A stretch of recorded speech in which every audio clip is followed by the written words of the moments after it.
أشهد أن لا إله إلا الله وحده لا شريك له أشهد أن لا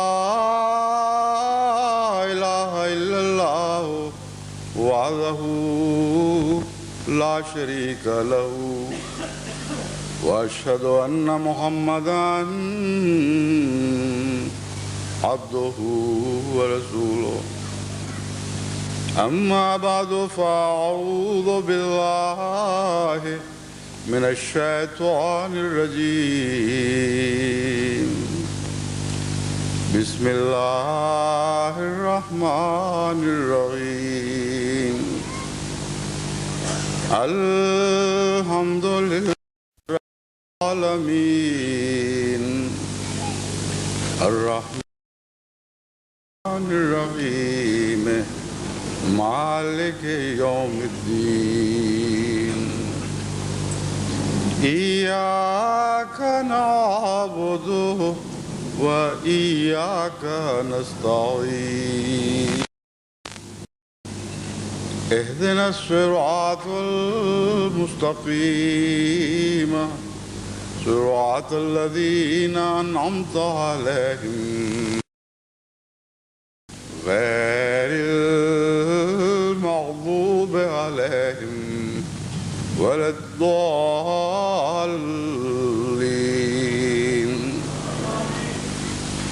كنتم خير أمة أخرجت للناس تأمرون بالمعروف وتنهون عن المنكر تأمرون بالمعروف وتنهون عن المنكر وتؤمنون بالله ولو آمن أهل الكتاب لكان خيرا لهم منهم المؤمنون وأكثرهم فاسقون سورہ آل عمران آیت 111۔ پیشتر اس سے کہ میں توحید کے سلسلے میں اس مضمون کو آگے بڑھاؤں جس پر گزشتہ جمعہ میں بات ختم ہوئی تھی۔ جلسہ سالانہ جرمنی سے متعلق چند باتیں آپ کے سامنے رکھنا چاہتا ہوں۔ اللہ تعالیٰ کے فضل کے ساتھ ان سال بھی جلسہ سالانہ جرمنی اپنی روایتی شان کے ساتھ منعقد ہوا اور یہ اس کا آخری اجلاس ہے، اور ہر سال کی طرح ان سال بھی خدا تعالیٰ کے نئے نئے فضل نازل ہوئے اور ہر طرح سے انتظامات میں پہلے سے بہتری دکھائی دی۔ بعض انتظامات تو اتنے اچھے تھے کہ وہ بالکل خاموش ہو گئے۔ کسی چیز کا حسن شور سے نہیں بلکہ خاموشی سے زیادہ نمایاں ہوا کرتا ہے۔ خاص طور پر انتظام وہی حسین ہوتا ہے جو خاموش ہو جائے۔ بس ہر چیز جو انتظام سے تعلق رکھتی تھی اس کی خاموشی بہت بھلی لگی، سوائے لاؤڈ سپیکر کی خاموشی کے۔ یہ وہ موقع ہے جہاں خاموشی اچھی نہیں لگتی۔ افسوس ہے کہ اس پہلو سے ابھی تک جماعت جرمنی کو یہ توفیق نہیں ملی کہ اپنے انتظامات کو بہتر کر سکے۔ مختلف وقتوں میں جو بجلی کی خرابی یا رو کٹ جانے کی وجہ سے تکلیف ہوئی، اس پر بڑی محنت سے کارکنوں نے جلدی قابو پانے کی کوشش کی، لیکن یہ ایسے معاملات نہیں ہیں جو حادثاتی کہلائیں۔ آج کل سائنس کا دور ہے اور جرمنی سائنس کی دنیا میں صف اول میں شمار ہوتا ہے۔ یہ وہی کسی کو یہ پتہ نہ لگے کہ بجلی کی ضرورت کتنی ہے، بوجھ کتنا ہوگا، اور جتنا بوجھ ہے اس سے کچھ حصہ بجلی کی۔ یہ تمام باتیں معمولی سائنس باتیں ہیں، پہلے سے ان پر اس پہلو سے غور کیا جاتا، ضرورت تھی ہر وقت یہ شکایت پیدا نہ ہوتی۔ سب سے زیادہ مجھے تکلیف آج صبح اس بات پر ہوئی کہ ایک جرمن نو مسلم خاتون جو بہت ہی مخلص ہیں، وہ جب اجلاس میں تشریف لائیں تو کچھ عرصے کے بعد رونے لگ گئیں، لیکن خاموش رہیں۔ جب آخر پر میں نے موقع دیا خواتین کو بات کرنے کا، تو انہوں نے کہا کہ مجھے دو باتوں کو سوچ کر رونا آ رہا تھا۔ اول یہ کہ ہم بڑی امید لگا کر حاضر ہوئے تھے کہ آپ کے تمام خطابات پوری طرح سنیں گے، لیکن ایک موقع پر جا کر آپ کی آواز آنا بند ہو گئی۔ میں گھبرا کر مردوں والے حصے میں بھی پہنچی، وہاں بھی بریک ڈاؤن ہو گیا، جس کی وجہ سے مجھے بہت گہری تکلیف پہنچی ہے۔ کہتی ہیں رات میں نے دعا کی اور بہت رو رو کے دعا کی کہ اے اللہ، ہم تیری خاطر یہاں حاضر ہوئے ہیں، تیری خاطر تیری محبت میں یہ خطاب سننا چاہتے ہیں، میرے اس درد کا کوئی چارہ کر۔ کہتی ہیں مجھے رات رویا میں دکھایا گیا کہ ایک بڑی میز ہے، اس کے گرد کچھ خواتین بیٹھی ہیں، میں بھی بیٹھی ہوئی ہوں اور آپ ہمارے سامنے بیٹھے ہوئے ہیں، اور قریب سے مجھے آپ کی باتیں براہ راست سننے کا موقع مل رہا ہے۔ ان کو اس وقت یہ علم نہیں تھا کہ صبح ایسی میٹنگ ہو گئی جس میں جرمن خواتین کے ساتھ ملاقات میں شامل ہوں گا۔ چنانچہ اسی طرح ایک بڑی میز کے گرد وہ خواتین بیٹھی ہوئی تھیں اور میں ان سے براہ راست خطاب کر رہا تھا۔ اس پر جذبہ تشکر سے کہ خدا تعالیٰ کی کیسی شان ہے، کس طرح وہ اپنے مخلصین کی دعائیں سنتا اور انہیں قبول فرماتا اور پہلے سے خبر دے دیتا ہے، خاص طور پر اس جذبے سے مغلوب ہو کر وہ رو رہی تھی۔ کہتی تھی یہ شکوے کے آنسو نہیں، یہ شکر کے آنسو ہیں۔ اس طرح اللہ تعالیٰ نے میرے درد کی آواز کو سنا اور اسے قبول فرمایا۔ تو یہ تو اللہ تعالیٰ کا احسان ہے، مگر جہاں تک انسانی کوشش کا تعلق ہے وہ ضرور مکمل ہونی چاہیے، اور دعا کے ذریعے اپنی خامیوں کو کہ پر پردے ڈالنے کی بھی کوشش کرنی چاہیے اور خامیوں کو دور کرنے کی بھی کوشش کرنی چاہیے۔ بہرحال امسال ہر پہلو سے جلسہ سالانہ کا انتظام بہت ہی عمدہ رہا، اور میں تمام کارکنوں کو مبارکباد پیش کرتا ہوں، خصوصاً افسر صاحب جلسہ کو، جنہوں نے اور بہت سی اچھی باتوں کے علاوہ خواتین کے لیے اس دفعہ کھلی جگہ کا انتظام کیا ہے، اور کار پارکنگ کا بھی بہت عمدہ انتظام تھا۔ کبھی آج تک ایسا اچھا انتظام نہیں ہوا، اور خواتین بھی دعائیں دیتی ہیں کہ پہلے تو ہمیں مرغی کے دڑبوں کی طرح اکٹھا تنگ جگہوں میں داخل کر دیا جاتا تھا، اب کھلی کھلی جگہ میں ہم پھر رہی ہیں، بڑے آرام سے اور سکون سے، جلسہ بھی سکون سے سن رہی ہیں۔ بس اللہ تعالیٰ سب منتظمین کو جزائے خیر عطا فرمائے، اور یہ جلسہ سب اہل جرمنی کے لیے مبارک فرمائے، اور امیر صاحب خصوصیت سے دعا اور شکریہ کے مستحق ہیں، کیونکہ ان کی شخصیت ایسی ہے جو پیچھے رہ کر بڑی محنت کے ساتھ اور خاموشی کے ساتھ اور بڑے پیار کے ساتھ اور بڑی گہری نظر کے ساتھ تمام انتظامات کا جائزہ لیتی رہتی ہے، اور وقتاً فوقتاً حامیوں کی طرف متوجہ کرتی رہتی ہے۔ اس لیے دراصل وہ خاموشی جو اس سارے نظام کے پیچھے کار فرما ہے، جس نظام کو ایسا اچھا بنایا کہ یہ مشین چلتے ہوئے خاموش دکھائی دیتی تھی، اس میں امیر صاحب کی خاموش دعا گو طبیعت کا بھی دخل ہے۔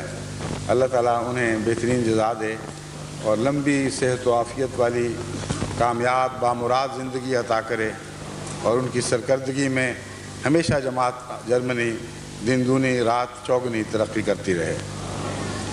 ترقی کے سلسلے میں یہ اعداد و شمار آپ کے سامنے رکھتا ہوں کہ گزشتہ سال 1992 میں 14,288 احباب نے یعنی حاضر ہونے والوں نے رجسٹریشن کروائی تھی، اور امیر صاحب جرمنی بہت خوش تھے۔ الحمدللہ اب 15 کے لگ بھگ ہماری تعداد پہنچ گئی ہے جو جلسے میں حاضر ہوئے ہیں۔ ان سال خدا کے فضل سے رجسٹر ہونے والوں کی تعداد 18,400 پہ پہنچ گئی ہے۔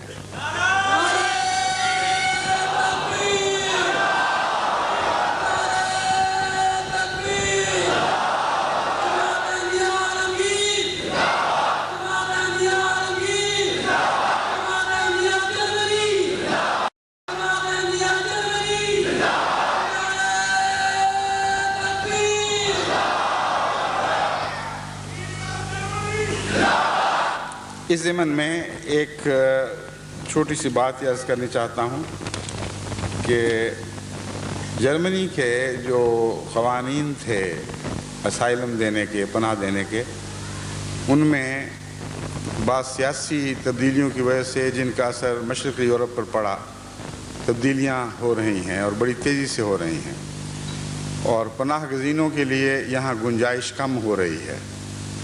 بہت سے ایسے احمدی ہیں جو پناہ لینے کے لیے یہاں حاضر ہوئے اور عملاً سب کچھ چھوڑ کر یہاں پہنچ گئے۔ وہ قطباً بے چین ہیں کیونکہ پاکستان میں تبدیلیاں بہتر ہونے کی بجائے بدتر ہو رہی ہیں اور وہ بہت پریشان ہیں۔ ان کے لیے میں ایک نصیحت کرتا ہوں کہ یہ جو خطبہ ہے، توحید کے مضمون پر مشتمل خطبات کا سلسلہ ہے، اس کو غور سے سنیں اور سمجھیں۔ ہمارا توکل دنیا کی کسی حکومت پر نہیں ہے، ہمارا توکل دنیا کے کسی ملک پر نہیں ہے، ہمارا رازق خدا ہے، خدا تعالیٰ ہی پر ہمارا توکل ہے۔ اس لیے ایسی بے چینی کا اظہار نہ کریں جو شرک بن جائے اور گویا خدا کی بجائے آپ کا مدار جرمنی حکومت پر یا یورپ کی کسی حکومت پر تھا۔ ہم ممنون احسان ہیں کیونکہ حضرت محمد رسول اللہ صلی اللہ علیہ وسلم نے یہی تعلیم دی ہے اور فرمایا کہ جو بندوں کا احسان مند نہیں ہوتا وہ خدا کا بھی احسان مند نہیں ہوتا۔ اس لیے ہمارے جذبہ احسان و تشکر میں کوئی کمی نہیں آئے گی۔ اگر وہ مجبور ہیں اور ہماری بیچارگی کا کوئی چارہ نہیں کر سکتے تو ہمارا شکوہ نہیں ہے، ہمارا رونا اور ہماری التجائیں خدا ہی کے حضور ہیں اور خدا ہی پر ہمارا توکل ہے۔ اس لیے ہرگز اپنی بے چینی کو شرک کے کناروں تک نہ پہنچنے دیں، ان کی باغیں تھام لیں اور اپنی دعاؤں میں خدا سے یہ عرض کریں کہ اے خدا، تو پاکستان کا بھی خدا ہے اور جرمنی کا بھی ہے اور امریکہ کا بھی ہے اور ایشیا کا بھی ہے اور ساری دنیا تیری مالکیت کے تابع ہے۔ بس ہم جہاں بھی ہوں ہم پر تیری رحمت کا سایہ رہے، ہم تجھ سے یہ مانگتے ہیں، اور ہمیں کسی حالت میں بھی اپنی رحمت سے خالی نہ چھوڑنا۔ اگر آپ یہ دعا کریں گے تو اللہ کی تقدیر جو بھی آپ کے حق میں بہتر ہے وہی کرے گی۔ اس کے بعد وحدانیت سے، توحید سے وفا کا تقاضا یہ ہے کہ پھر جو بھی فیصلہ ہو خوشی سے قبول کریں، ہرگز رونا دھونا نہیں، ہرگز بے چینی کا اظہار نہیں کرنا، الحمدللہ کہتے ہوئے اگر آپ کو واپس وطن پہ لوٹنا پڑے تو واپس وطن پہ لوٹیں۔ کیا پتہ کہ آپ کے ساتھ اس وطن کی تقدیر بدل جائے؟ کون کہہ سکتا ہے کہ یہ حالات اسی طرح جاری رہیں گے؟ بس ہمارا توکل خدا واحد و یگانہ پر ہے اور ہرگز کسی اور محسن پر نہیں، کسی اور حکومت پر نہیں ہے۔ وہ جو احسان کرتے ہیں ممنون احسان ہیں، لیکن توکل ان پر نہیں، مدار اللہ تعالیٰ کی ذات پر ہے، اور اسی پر آپ ہمیشہ مضبوطی سے قائم ہو جائیں تو پھر آپ کی دنیا سنور جائے گی اور آپ کا عقبہ بھی سنور جائے گا۔ اس ضمن میں ایک اور بات یہ کہنی چاہتا ہوں کہ یہ خیال تو آپ کے دل میں گزر سکتا ہے کہ آئندہ جلسوں میں تعداد کم ہو جائے گی، کیونکہ بھاری تعداد یہاں کی پاکستان سے آئے ہوئے پناہ گزینوں کی ہے۔ اگر حکومت نے بڑے پیمانے پر ان لوگوں کو واپس بھجوانا شروع کیا جن کی درخواستیں ابھی منظور نہیں ہوئیں تو وہ ہماری یہاں کی رونق پر اثر انداز، یہ فیصلہ ہماری رونق پر اثر انداز ہو جائے گا۔ میں ان سے کہتا ہوں کہ یہ بھی توکل کے خلاف ہے، یہ بھی توحید کے خلاف ہے۔ رونق عطا کرنا بھی آسمان کا کام ہے، اس لیے آپ یہ فیصلہ کر لیں کہ اگر آپ میں سے ایک آدمی کو بھجوایا جائے گا آپ یہاں 10 کو مسلمان احمدی بنا لیں گے تاکہ ہر خلا کے مقابل پر 10 گنا آبادی ان خلاؤں کو بھرنے کے لیے حاضر ہو جائے۔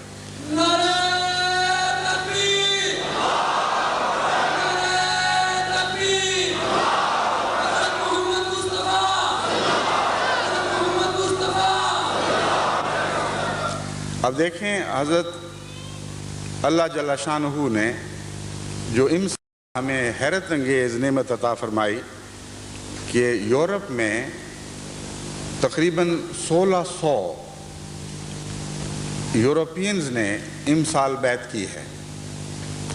یہ رونق پاکستان سے تو یہاں نہیں آئی تھی، یہ آسمان سے اترنے والی رونق ہے۔ بس خدا کی طرف سے یہ ایک سہارا ہے، ایک تسلی ہے کہ جہاں تک تمہاری رونقوں کا تعلق ہے، کوئی دنیا کی طاقت جماعت احمدیہ کی رونق نہیں چھین سکتی۔ وہ آسمان سے نازل ہوئی ہے اور آسمان سے نازل ہوتی رہے گی، اور انشاءاللہ تعالی ہمیشہ بڑھتی رہے گی۔ بس اس کی فکر نہ کریں، اپنی توحید کی جو دل میں ہے اس کی فکر کریں۔ اگر آپ کے دل میں توحید قائم و سلامت ہے تو آپ کا دنیا میں کچھ بگاڑ نہیں سکتا۔ یہ دنیا بھی آپ کی ہے اور عقبہ بھی آپ کا ہے۔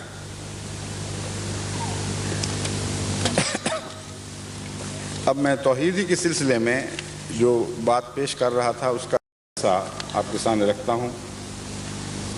خدا تعالیٰ سے توحید کا تعلق کئی قسم کا ہوتا ہے۔ ایک ایسا تعلق ہے جو عقیدے کی سختی کا تعلق ہے، جو انسان ورثے میں پاتا ہے۔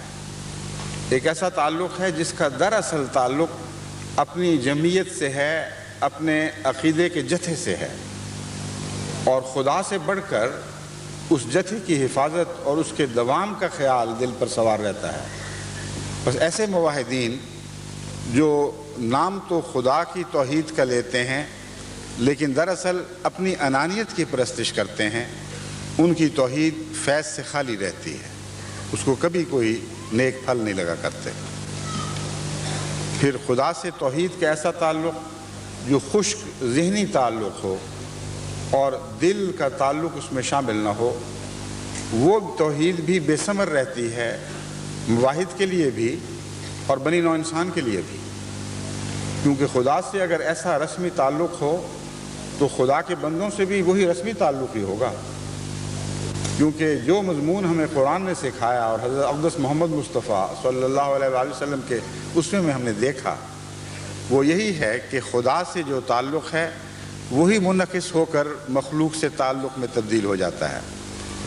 بس خدا تعالیٰ سے تعلق کی جو کیفیت ہے وہی آپ کے آپس کے تعلقات کی کیفیت بننے والی ہے، اور آپ کے ماحول سے تعلقات کی کیفیت بننے والی ہے، اور آپ کی دنیا سے تعلقات کی کیفیت بننے والی ہے۔ بس اس پہلو سے توحید کا جو سب سے اعلیٰ نمونہ ہے وہ توحید عشق کا نمونہ ہے۔ ایسی توحید جس کی بنا عشق پر ہو، ایسی توحید جو محبت کے رسوں سے بٹھی ہوئی ہو، اور وہ حبل اللہ ہو جس کا ایک ایک ریشہ اللہ کی محبت سے بنا گیا ہو۔ یہ وہ خالص توحید ہے جو حضرت اقدس محمد مصطفیٰ صلی اللہ علیہ وآلہ وسلم نے دنیا کے سامنے پیش کی، اور اسی توحید کی برکت سے آپ کو رحمت للعالمین بنایا گیا۔ حضرت اقدس مسیح موعود علیہ السلام اس مضمون کو یوں بیان فرماتے ہیں: خدا برحق ہے لیکن اس کا چہرہ دیکھنے کا آئینہ وہ منہ ہیں جن پر اس کے عشق کی بارشیں ہوئیں۔ کیسا عظیم کلام ہے، کیسے عارف باللہ تھے آپ۔ یہ فقرہ بتا رہا ہے کہ ایک عشق میں ڈوبے ہوئے صاحب تجربہ کا کلام ہے جس کے دل سے یہ آواز نکل رہی ہے۔ خدا برحق، اس کا چہرہ دیکھنے کا آئینہ وہ منہ ہیں جن پر اس کے عشق کی بارشیں ہوئیں، جن کے ساتھ خدا ایسا ہم کلام ہوا کہ جیسے ایک دوست سے وہ غلبہ محبت سے دوئی کے نقش کو مٹا کر توحید کی کامل حقیقت تک پہنچے۔ یہ وہی بات ہے جو میں نے گزشتہ ترجمے میں بھی بیان کی تھی۔ ایک دوئی رہ جاتی ہے اگر آپ میں اور خدا میں کچھ فرق رہے۔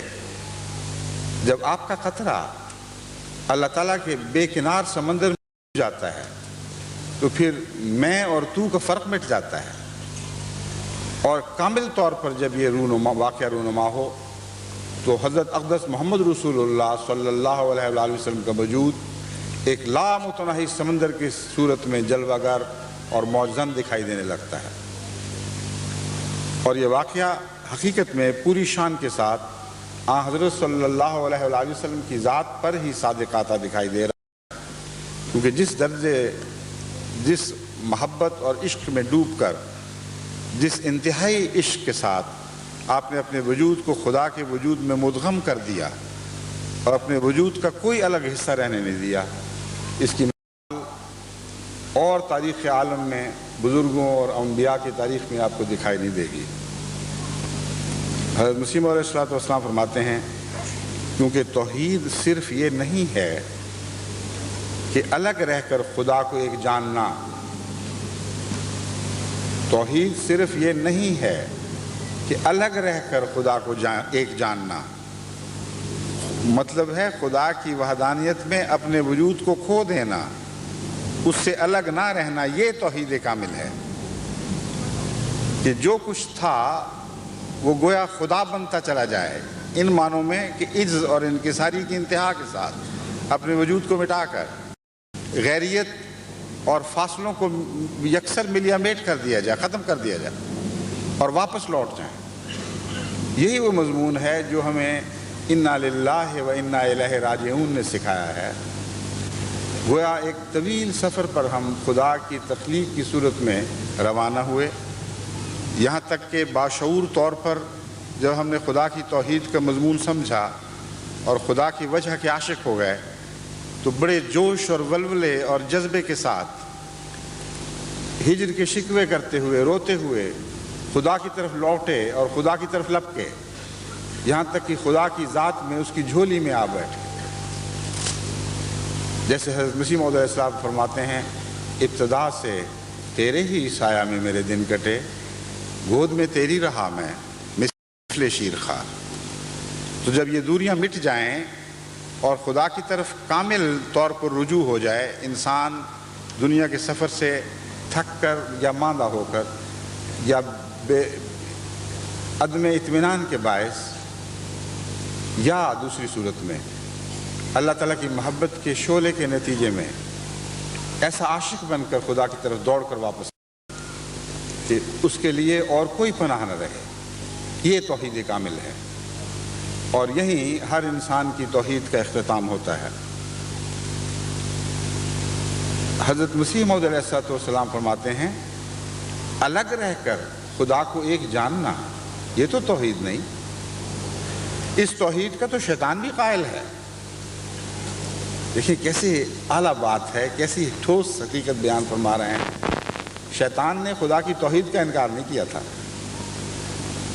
اس نے یہ کہا تھا کہ یہ بندہ جس کو تو نے پیدا کی ہے مٹی سے، میں اس سے افضل ہوں۔ اس بات میں ایک جہالت چھپی ہوئی ہے، اس میں شک نہیں، لیکن شیطان نے خدا تعالیٰ کی توحید کا انکار نہیں کیا، لیکن خدا سے الگ رہ کر توحید کا قائل ہوا، خدا میں مدغم ہو کر اس کی ذات میں جذب ہو کر توحید کا قائل نہیں ہوا۔ تو فرمایا ایسی توحید ماننے والے تو شیطان بھی بن سکتے ہیں، کوئی ضمانت نہیں ہے کہ وہ شیطان نہیں بن سکیں گے، کیونکہ سب سے پہلا عبرتناک واقعہ جو کائنات میں ظہور پذیر ہوا وہ ایک ایسے مواحد کا عبرتناک واقعہ تھا جو مواحد ہونے کے باوجود خدا سے دور رہا اور خدا کی ذات میں مدغم نہ ہو سکا۔ اس توحید کا تو شیطان بھی قائل ہے، بلکہ ساتھ اس کے یہ بھی ضروری ہے کہ عملی رنگ میں یعنی محبت کے کامل جوش سے اپنی ہستی کو محو کر کے خدا کی وحدت کو اپنے پر وارد کر لینا، یہی کامل توحید ہے جو مدار نجات ہے، جس کو اہل اللہ پاتے ہیں۔ بس یہ کہنا بے جا نہ ہوگا کہ خدا ان میں اترتا ہے جب اپنے وجود کو غیر سے خالی کر لیتے ہیں، تو خدا ان میں اترتا ہے کیونکہ خلا اپنے تئیں بالطبع پر کرنا چاہتا ہے۔ یہ وہ نظریہ ہے جو سب سائنسدان سمجھتے ہیں کہ حقیقی خلا ہو ہی نہیں سکتا، جب خلا پیدا ہوگا ارد گرد سے کچھ نہ کچھ ضرور اس خلا کو پر کرنے کے لیے پہنچے گا، اور حقیقی خلا پیدا کرنا ناممکن ہے۔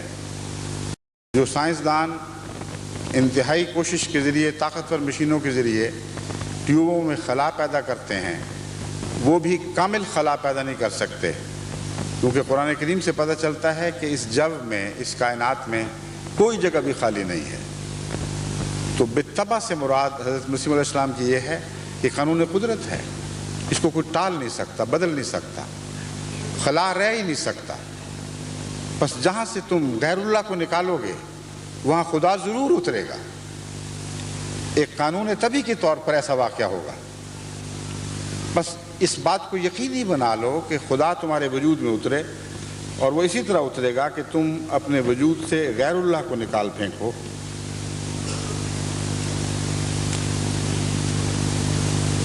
فرماتے ہیں لیکن وہ اترنا جسمانی طور سے نہیں ہے، بلکہ اس طور سے ہے جو کیف اور کم سے بلند تر ہے. غرض خدا کی خاص تجلی سے حقیقی راست بازوں میں وہ برکتیں پیدا ہو جاتی ہیں جو خدا میں ہیں.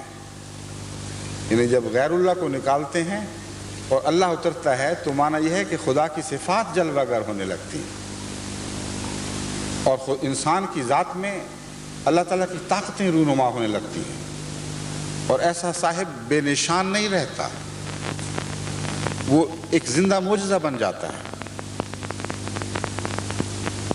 ان کی زندگی معجزانہ زندگی ہو جاتی ہے. یہی فقرہ حضرت مسیح علیہ السلام بعد میں لکھ رہے ہیں. وہ بدلائے جاتے ہیں اور ان کا وجود ایک نیا وجود ہو جاتا ہے جس کو دنیا دیکھ نہیں سکتی، پر سعید لوگ اس کے آثار کو دیکھتے ہیں. وہ کون سی دنیا ہے جو خدائی معجز نما لوگوں کو نہیں دیکھ سکتی، جو خدا کو بھی نہیں دیکھ سکتی؟ بس وہ دنیا جن کی آنکھیں خدا کو دیکھنے سے آری رہیں، وہ خدا کے ان بندوں کو بھی دیکھ نہیں سکتی اور پہچان نہیں سکتی جن میں خدا اترتا ہے. مگر جو خدا سے آشنا آنکھیں ہیں، جو خدا کی کسی نہ کسی صفت کو سمجھنے اور دیکھنے کی قدرت رکھتی ہیں، یعنی اللہ تعالیٰ کی عنایت کے طور پر، وہ لوگ ان لوگوں کو جانتے ہیں اور پہچانتے ہیں. پھر حضرت مسیح موعود علیہ السلام فرماتے ہیں، میں ان نشانوں کو شمار نہیں کر سکتا جو مجھے معلوم ہیں، مگر دنیا انہیں نہیں دیکھتی. لیکن اے میرے خدا، میں تجھے پہچانتا ہوں کہ تو ہی میرا خدا ہے. یہ ہے عشق کی ایک گہری پکار جو دل سے اٹھتی ہے، ایک چیخ کی طرح اٹھتی ہے. لیکن اے میرے خدا، میں تجھے پہچانتا ہوں کہ تو ہی میرا خدا ہے، اور میری روح تیرے نام سے ایسی اچھلتی ہے جیسے کہ ایک شیرخوار بچہ ماں کے دیکھنے سے اچھلتا ہے. یہ ہے تعلق توحید جو محبت کے سرچشمے سے پھوٹتا ہے. میری روح تیرے نام سے ایسی اچھلتی ہے جیسے کہ ایک شیرخوار بچہ ماں کے دیکھنے سے اچھلتا ہے. لیکن اکثر لوگوں نے مجھے نہیں پہچانا اور نہ قبول کیا. پھر فرماتے ہیں، دیکھ میری روح نہایت توکل کے ساتھ تیری طرف ایسی پرواز کر رہی ہے جیسا کہ ایک پرندہ اپنے آشیانے کی طرف آتا ہے. یعنی خدا تعالیٰ سے جو تخلیق کا سفر شروع ہوا ہے، اس کے بعد واپس اپنے گھر لوٹنے کا جو تصویر ہے، وہ حضرت مسیح موعود علیہ السلام اس طرح کھینچ رہے ہیں جیسے ایک پرندہ اپنے آشیانے کی طرف آتا ہے. تو میں تیری قدرت کے نشان کا خواہش مند ہوں، لیکن نہ اپنے لیے اور نہ اپنی ذات کے لیے، بلکہ اس لیے کہ لوگ تجھے پہچانیں اور تیری پاک راہوں کو اختیار کریں. تریاق قلوب جلد 15 صفحہ 511. حضرت اقدس مسیح موعود علیہ السلام کے ایسے اقتباسات جن میں توحید اور عشق کا تعلق ذاتی تجارب سے بیان ہوا ہے بہت ہیں، لیکن وقت کی مناسبت سے میں نے یہ 2-3 اقتباس چنے. اب ایک فارسی کلام میں حضرت مسیح موعود علیہ السلام نے جو اس مضمون کو پیش فرمایا ہے وہ میں آپ کے سامنے نمونہ رکھتا ہوں. فرماتے ہیں، اے محبت عجب آثار نمایاں کر دی، زخم و مرہم برہے یار تو یکساں کر دی. اے محبت تو عجیب چیز ہے، تو نے عجیب آثار ظاہر کیے ہیں کہ یار کے رستے میں زخم اور مرہم کو برابر کر دیا. جیسا مرہم سے مزہ آتا ہے ویسے ہی زخموں سے بھی مزہ آنے لگ گیا ہے. ذرہی رات تو بیک جلوہ کنی چون خورشید، اے بسا خاک کہ تو چون مہ تاباں کر دی. ایک ذرے کو تو نے ایک جلوے سے سورج بنا دیا، اور کیسی ایسی کتنی ہی وہ خاک ہوگی، کیسی وہ خاک ہوگی کہ تو چوں مہ تاباں کر دی جسے تو نے چمکتے ہوئے چاند کی طرح بنا دیا۔ جان خود کس نہ دہد بہر کسز صدق و صفا، راست این است کہ این جنس تو ارزاں کر دی۔ جان خود کس نہ دہد بہر کسز صدق و صفا، اپنی جان کوئی کسی کے سامنے کامل صدق اور صفا سے پیش نہیں کیا کرتا، جان سب کو پیاری ہوتی ہے۔ راست این است، لیکن اے محبت سچی بات یہ ہے کہ این جنس تو ارزاں کر دی، تو نے جان کی جنس کو ارزاں کر دیا ہے۔ عاشق جان لیے پھرتے ہیں فدا کرنے کے لیے، اور یہ مضمون ایسا ہے جو ساری دنیا میں یکساں اطلاق پاتا ہے۔ جنس تو ارزاں کر دی کا مطلب یہ ہے کہ ایک دنیاوی عاشق بھی اپنے دنیاوی محبوب کے لیے اسی طرح جان لیے پھرتا ہے کہ کسی طرح اس پر نچھاور کر دوں، اور ایک روحانی عاشق کا بھی یہی حال ہو جاتا ہے۔ بس یہ جنس ارزاں ہو گئی ہے، یعنی محبت نے اس کو ارزاں کر دیا۔ تا نہ دیوانہ شدم ہوش نہ آمد بسرم، جب تک میں دیوانہ نہیں ہوا میرے سر میں ہوش نہیں آئی۔ تا نہ دیوانے شدم ہوش نہ آمد بسرم، اے جنون گردے تو گردم کچے حصہ کر۔ اے جنون میں تیرے گرد طواف کروں، تو نے کتنا احسان کر دیا ہے کہ میرے سر کو جنون سے بھر کر، پاگل پن سے بھر کر وہ خرد عطا کر دی ہے جو عرفان کی عقل ہے، جو حقیقت کو دیکھنے لگی ہے۔ بس جب تک میں محبت میں دیوانہ نہیں ہوا مجھے ہوش نہیں آئی تھی۔ اے عشق میں تجھ پر فدا، میں تجھ پر نثار، تیرے گرد طواف کرتا رہوں کہ تو نے مجھ پر یہ احسان کیا کہ دیوانہ بنا کر ہوش مند بنا دیا۔ آ مسیحا کے خاک مقامش گویند، لطف کر دی کہ عظیم خاک نمایاں کر دی۔ آ مسیحا، وہ مسیحا کہ جس کا مقام آسمان پر بیان کیا جاتا تھا، لطف کر دی کہ عظیم خاک نمایاں کر دی۔ تو نے کتنا لطف کیا ہے، کتنا لطف احسان کیا ہے، اسی خاک سے نمایاں کر دیا ہے۔ یہ بہت ہی گہرا مضمون ہے۔ محبت نے کیسے آسمان کے مسیح کو خاک سے نکال دیا ہے؟ مراد یہ ہے کہ میں محبت کے نتیجے میں مسیح بنایا گیا ہوں۔ اگر مجھے اللہ سے خالص اور پاک محبت نہ ہوتی اور حضرت اقدس محمد رسول اللہ صلی اللہ علیہ وآلہ وسلم سے خالص اور پاک محبت نہ ہوتی تو میں کسی مقام کے لائق نہیں تھا۔ مجھے زمین سے اٹھا کر آسمان پر پہنچا دیا۔ بس ایک وہ دیوانگی جو مسیح آسمان سے واپس لانے کی منتظر سے نہیں اترے گا۔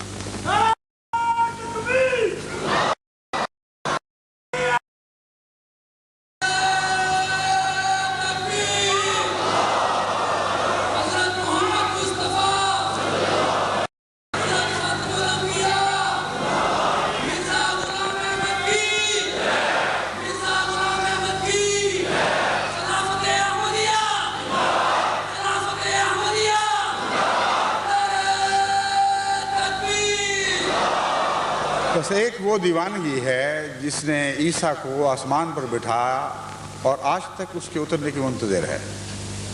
ایک یہ دیوانگی عشق ہے جس نے خاک سے عیسیٰ بنا کر اسے حقیقتاً آسمان پر پہنچا دیا ہے، اور وہ اب آسمان روحانیت پر چمک رہا ہے۔ وہی ہے جس نے آسمان کا نور دوبارہ زمین پر اتار کر ہمارے دلوں کو بھی روشن کر دیا۔ یہ وہی ہے جو سریا سے ایمان کھینچ لایا، اور یہ سب عشق کی توفیل تھا، عشق کا احسان تھا، اور عشق کی بدولت انسان روحانیت کے بلند مقامات تک پہنچا کرتا ہے۔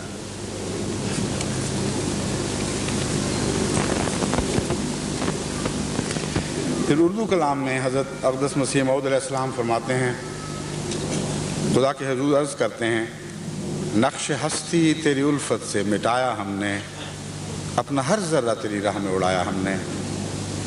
اے اللہ، تیری الفت میں جو ہم نے نقش ہستی کو مٹا ڈالا ہے، یہ تیری الفت کا فیض ہے۔ اپنا ہر ذرہ تیری راہ میں اڑایا ہم نے، چھو کے دامن تیرا ہر دام سے ملتی ہے نجات، لاجرم در پہ تیرے سر کو جھکایا ہم نے، تیرا دامن جو چھو لیا تو ہر دوسرے دام اور چکر سے نجات مل جاتی ہے۔ دامن کے مقابل پر دام فرمایا ہے، دام جال کو کہتے ہیں۔ دنیا ہر طرف جال بچھائے بیٹھی ہے تاکہ خدا کے بندوں کو کسی طرح اس دام میں پھنسا لے۔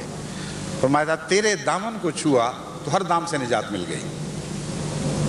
دل برا مجھ کو قسم ہے تیری یکتائی کی، اے میرے محبوب مجھے تیری یکتائی، تیری توحید کی قسم ہے، آپ کو تیری محبت میں بھلایا ہم نے۔ کیسا عجیب کلام ہے۔ یا آپ بظاہر مخاطب کو کہتے ہیں لیکن آپ اپنے آپ کو بھی تو کہتے ہیں۔ کیسا عجیب پاکیزہ کلام ہے، کس قدر بلند ہے فصاحت و بلاغت کا معیار۔ فرماتے ہیں اے میرے خدا تیری یکتائی کی قسم ہے کہ تیرے بعد کوئی وجود باقی نہیں رہتا، آپ کو تیری محبت میں بھلایا ہم نے اپنے آپ کو، اپنے وجود کو جو مٹا ڈالا ہے وہ تیری محبت کی وجہ سے مٹا ڈالا ہے۔ اب تو ہی تو ہے اور میرا کچھ باقی نہیں رہا، علیحدہ تجھ سے کچھ باقی نہیں رہا۔ باخدا دل سے میرے مٹ گئے سب غیروں کے نقش، میں خدا کی قسم کھا ہر غیر کا نقش مٹ چکا ہے، جب تیرا نقش میرے محبوب آقا، جب سے تیرا نقش اپنے دل میں جما لیا ہے، کسی اور نقش کی کوئی مجال نہیں کہ میرے دل میں جان کر بھی دیکھے۔ بس توحید کا تعلق جب عشق سے قائم ہوتا ہے تو پھر خاک سے مسیحا بننے لگتے ہیں، پھر مٹی سے خدا نما وجود ظاہر ہوتے ہیں، ایسے سینے روشن ہوتے ہیں جن میں خدا اتر آتا ہے، وہ معجز نما وجود خود اعجاز ہوتے ہیں، اور وہی ہیں جو دنیا میں مسیحائی کیا کرتے ہیں، وہی ہیں جن کے فیض سے مردے زندوں میں تبدیل کیے جاتے ہیں۔ بس جس توحید کی طرف میں آپ کو بلا رہا ہوں وہ یہ عشق کی توحید ہے، جس کے نتیجے میں لازم ہے کہ تمام دنیا آپ کی وساطت سے خدا کی طرف کھینچی چلی آئے گی۔ وہ قوت جاذبہ پہلے بندوں میں پیدا کی جاتی ہے جو خدا کے اترنے سے پیدا ہوتی ہے، اور جو پھر ان بندوں تک پہنچتا ہے وہ لازماً خدا تک پہنچتا ہے۔ وہ بندے رستے میں حائل نہیں ہوتے، وہ اپنی انانیت کی خاطر کسی کو اپنی طرف نہیں کھینچتے، وہ خالصاً خدا کی خاطر اپنے وجود کو مٹا دیتے ہیں۔ جو بھی دیکھتا ہے ان میں خدا کو دیکھتا ہے اور خدا تک ہی پہنچتا ہے۔ بس یہ وہ توحید ہے جس کی آج دنیا کو ضرورت ہے، اور اسی توحید کے نتیجے میں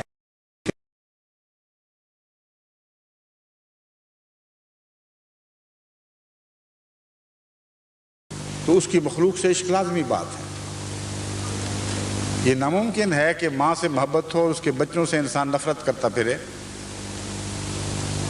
کوئی انسان وہم بھی نہیں کر سکتا کہ جس ماں سے محبت ہو اس کے بچوں کو ٹیڑھی نظر سے دیکھے، کیونکہ وہ جانتا ہے کہ میری محبت کو اس سے نقصان پہنچے گا۔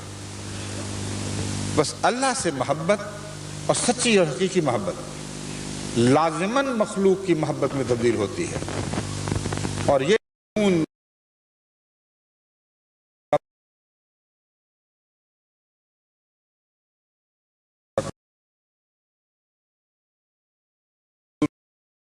علیہ وسلم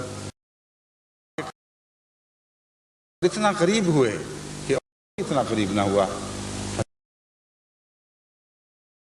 کے ساتھ جھک گئے، کیونکہ خدا خود اپنی مخلوق کی طرف جھکا ہوا ہے۔ رحیمیت ہے جو مخلوق میں جلوہ گر ہے، یہ اس کی ربوبیت ہے جو ہر ذرہ خاک کی بھی پرورش کر رہی ہے۔ کوئی کائنات میں ایسا وجود نہیں جو خدا کی رحمانیت، اس کی رحیمیت، اس کی ربوبیت سے عاری ہو اور اس کے بغیر قائم و دائم ہو۔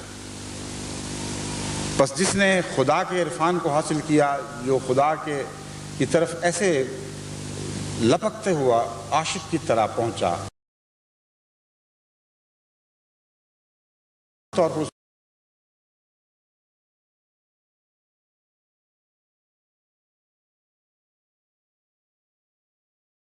ہو کر اس کی مخلوق سے انسان بے نیاز ہو جائے گا۔ بس یہ وہ توحید کا عشق ہے جو حقیقت میں ایک انسان کو، بنی نوع انسان کی خدمت کا اہل بناتا ہے۔ اس کے بغیر خدمت کی باتیں دکھاوے ہیں، محض مصنوعی باتیں ہیں۔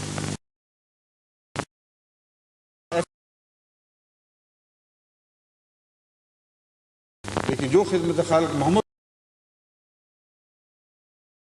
سیاسی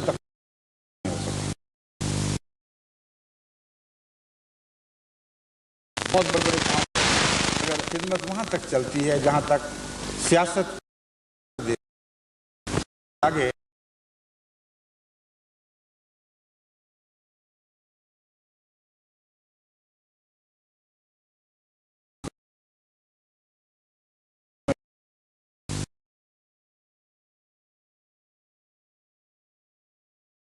محض اشک کوشش ہے،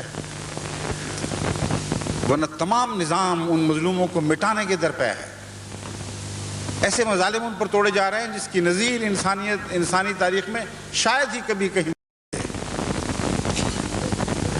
سب دنیا کی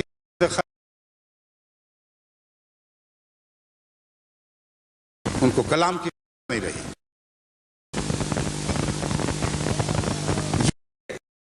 توحید سے تعلق توڑنے کے نتیجہ ہے۔ جب انسان خدا کا ہو جائے تو خدا میں نہیں کر سکتا کہ یہ یورپ کا مسلمان ہے، یہ یورپ کا عیسائی ہے، یہ آرتھوڈاکس چرچ سے تعلق رکھتا ہے، یا یہ افریقہ کا باشندہ ہے، یا یہ کسی اور ملک کا بسنے والا ہے۔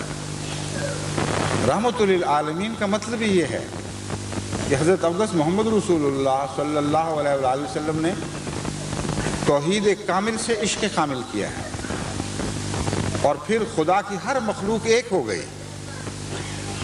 یہ وہ عشق توحید ہے جو رنگ اور نسل کو مٹا دیتا ہے، کچھ بھی ان کا باقی نہیں رہنے دیتا، جو جغرافیائی حدود کو کالعدم کر دیتا ہے، جو قومیت کے فاصلوں کو اڑا دیتا ہے، اور ہر انسان ایک خدا کے بندے کے طور پر دکھائی دینے لگتا ہے۔ میں نے خود اللہ تعالیٰ کے فضل کے ساتھ توحید سے یہ فیض پایا ہے۔ دنیا بھر میں جتنے احمدی ہیں، کبھی ایک ادنا بھی مجھے خیال نہیں آیا کہ یہ پاکستانی ہے، یہ یورپین ہے، یہ افریقن ہے، یہ چینی ہے، یہ جاپانی ہے۔ بخدا سب کی روحیں مجھے خدا کی پیدا کردہ روحیں دکھائی دیتی ہیں، اور سب سے یکساں پیار معلوم ہوتا ہے۔ جغرافیائی حدود کالعدم ہو چکی ہیں، قومیت کے فاصلے سب مٹ چکے ہیں۔ یہی وہ توحید ہے جو حقیقت میں انسان کو بالآخر ایک بنا دے گی۔ بس خدمت خلق کے جن کاموں کی طرف میں آپ کو بلاتا ہوں، وہ توحید کے عشق کے نتیجے میں از خود دل سے پھوٹنے والے جذبے ہیں جو خدمت میں تبدیل ہوں گے، اور انہی کو بیدار کرنے کے لیے میں یہ کوشش کر رہا ہوں۔ بہت دنیا میں دکھ ہیں، بہت مصائب ہیں، سب دکھ جب تک ہم اپنا نہ لیں، جب تک کوئی اجنبی دکھ اجنبی نہ رہے اور ہمارے دل میں اس کی قیام گاہیں اس کے مہمان خانے نہ بن جائیں، اس وقت تک صحیح معنوں میں حضرت اقدس محمد رسول اللہ رحمت للعالمین سے ہم کامل تعلق نہیں باندھ سکتے۔ اس تعلق کے فیض سے ہمیں دنیا میں سچی خدمت خلق کی توفیق ملے گی۔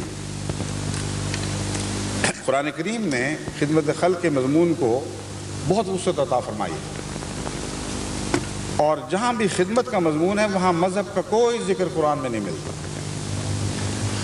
کئی دفعہ مولویوں کو میں متوجہ کرتا ہوں، خدا کا خوف کرو، کبھی قرآن پڑھ تو لیا کرو غور سے۔ خدمت خلق، خدمت بنی نوع انسان کے تعلق میں جو کچھ قرآن نے کہا ہے، اس کی کوئی مثال دوسرے مذاہب میں نہیں ملتی۔ یہ تعلی کا دعویٰ نہیں، یہ حقیقت کا بیان ہے۔ میں نے تحقیق کی ہے، تحقیق پر بعض لوگوں کو مامور کیا، مختلف مذاہب کے رہنماؤں سے انٹرویوز لیے اور ان کو بتایا کہ ہمیں یہ کچھ تمہارے مذہب میں دکھائی دیا، کچھ اور ہے تو دکھاؤ، لیکن کچھ اور نہیں۔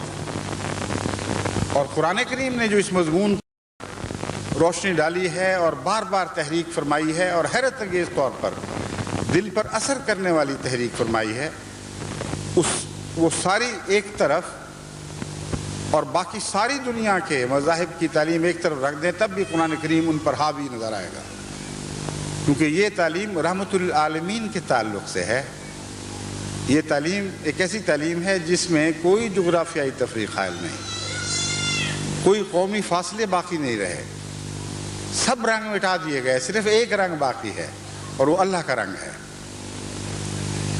بس اس پہلو سے قرآن کریم کی آیات پر آپ غور کریں تو آپ حیران ہوں گے کہ کہیں بھی کوئی مذہب کا ذکر نہیں ملتا، صرف انسان کا ذکر ملتا ہے۔ حضرت صلی اللہ علیہ وآلہ وسلم نے بھی اسی طرح خدمت کے مضمون کو بیان فرمایا، اسی طرح اپنے غلاموں کو سکھایا۔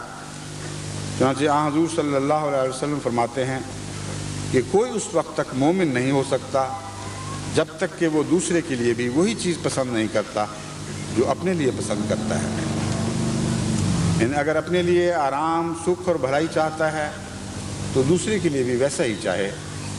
اس میں یہ نہیں فرمایا کہ کوئی مومن جب تک مومن کے لیے خیر خواہی نہ کرے وہ مومن نہیں بن سکتا۔ ہر انسان کو اس نصیحت میں شامل فرما لیا ہے۔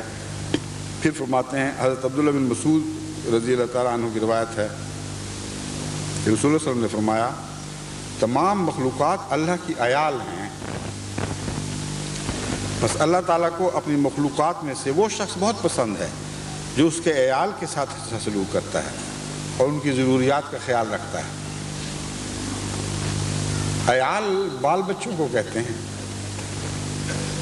اور توحید کامل کا تقاضا یہ ہے کہ ایسی زبان بظاہر یہ تقاضا ہے کہ استعمال نہ کی جائے جو خدا کے بیٹوں یا خدا کے بچوں کے محاوروں کے ذریعے توحید میں شک ڈال سکے، لیکن جب محبت کا کلام ہو تو اس وقت یہ چیزیں جائز ہو جاتی ہیں۔ چنانچہ گزشتہ تاریخ میں، مذہب کی تاریخ میں بھی آپ کو اسرائیل کے متعلق یہ حوالے ملیں گے کہ اللہ کے بچے، اور حضرت عیسیٰ کے متعلق بھی یہ حوالہ ملے گا کہ وہ سن آف گاڈ۔ حالانکہ امر واقعہ یہ ہے کہ یہاں شریعت کا بیان نہیں ہو رہا، عشق کا بیان ہو رہا ہے، محبت کا بیان ہو رہا ہے۔ اور اللہ تعالیٰ یہ ظاہر فرماتا ہے کہ تم ایک دوسرے کے تعلق کو سب سے زیادہ بچوں کی نسبت سے سمجھتے ہو، تو دیکھو میں بچوں کی طرح تم سے پیار کرتا ہوں۔ بس انہی معنوں میں حضرت اقدس محمد رسول اللہ صلی اللہ علیہ وآلہ وسلم نے اسرائیل کے بنی اسرائیل کو چلڈرن آف گاڈ نہیں کہا، مسلمانوں کو چلڈرن آف گاڈ نہیں کہا، چونکہ آپ رحمت للعالمین تھے، اس لیے لازم تھا کہ آپ کا حلقہ رحمت تمام بنی نوع انسان کو سمیٹ لے۔ بس دیکھیں کیسا قطعی ثبوت اس بات کا ہے کہ آپ کا مقام اور مرتبہ رحمت میں ہر دوسرے سے آگے نکل گیا تھا اور ہر دوسرے سے وسیع تر تھا۔ فرماتے ہیں تمام مخلوقات اللہ کی عیال ہیں، بس اللہ تعالیٰ کو اپنی مخلوقات میں سے وہ شخص بہت پسند ہے جو اس کے عیال کے ساتھ اچھا سلوک کرتا ہے۔ جانتے ہیں وہ کون شخص تھا؟ حضرت محمد مصطفیٰ صلی اللہ علیہ وسلم۔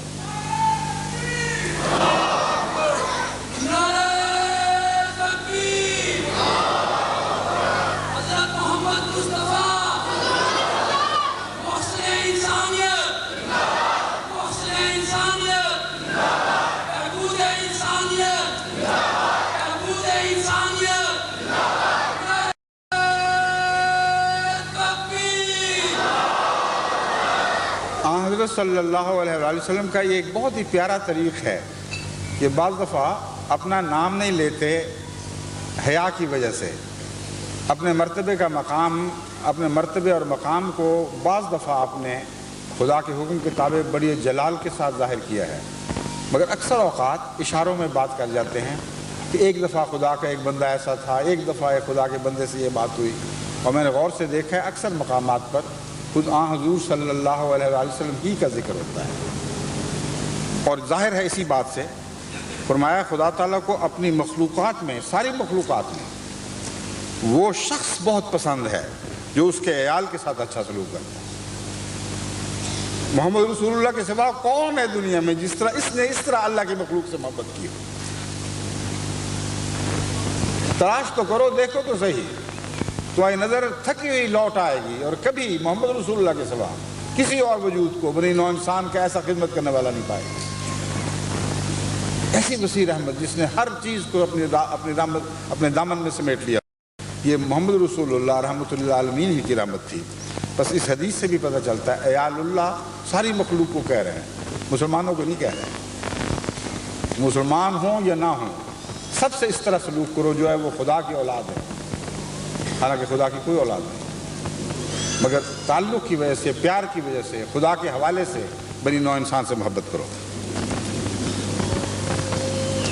پھر حضرت ابو درداء بیان کرتے ہیں، یہ ترمذی سے کتاب الجہاد سے حدیث لی گئی ہے کہ میں نے آن حضرت صلی اللہ علیہ وآلہ وسلم کو یہ فرماتے ہوئے سنا، کمزوروں میں مجھے تلاش کرو، یعنی میں ان کے ساتھ ہوں اور ان کی مدد کر کے تم میری رضا حاصل کر سکتے ہو۔ یہ حقیقت ہے کہ کمزوروں اور غریبوں کی وجہ سے ہی تم خدا کی مدد پاتے ہو اور اس کے حضور سے رزق کے مستحق بنتے ہو۔ یہ بہت ہی اہم نکتہ ہے۔ خدا کے رزق پر قبضہ کرنے کی بات نہیں ہو رہی۔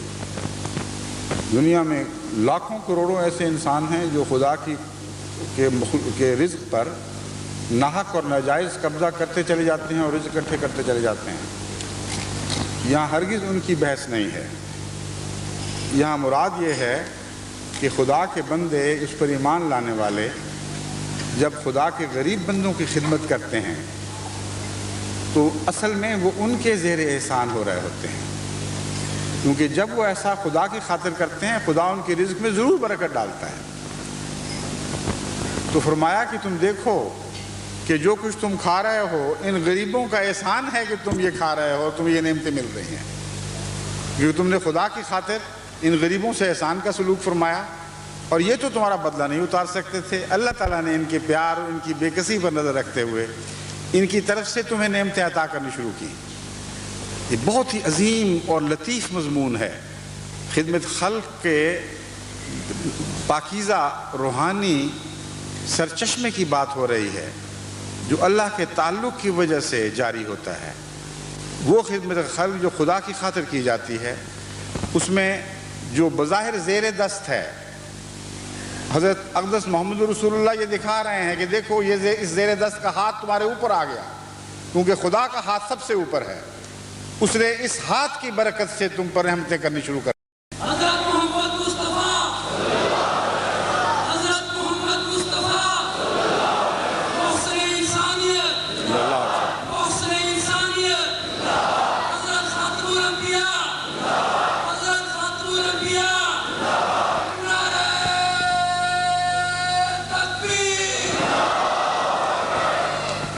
پھر حضور صلی اللہ علیہ وآلہ وسلم نے فرمایا، حضرت جابر بن رضی اللہ تعالیٰ بیان کرتے ہیں، ترمذی صفت القیامت سے یہ حدیث لی گئی ہے کہ تین باتیں جس میں ہوں، صلی اللہ علیہ وسلم نے فرمایا تین باتیں جس میں ہوں اللہ تعالیٰ اسے اپنی حفاظت اور رحمت میں رکھے گا اور اسے جنت میں داخل کرے گا۔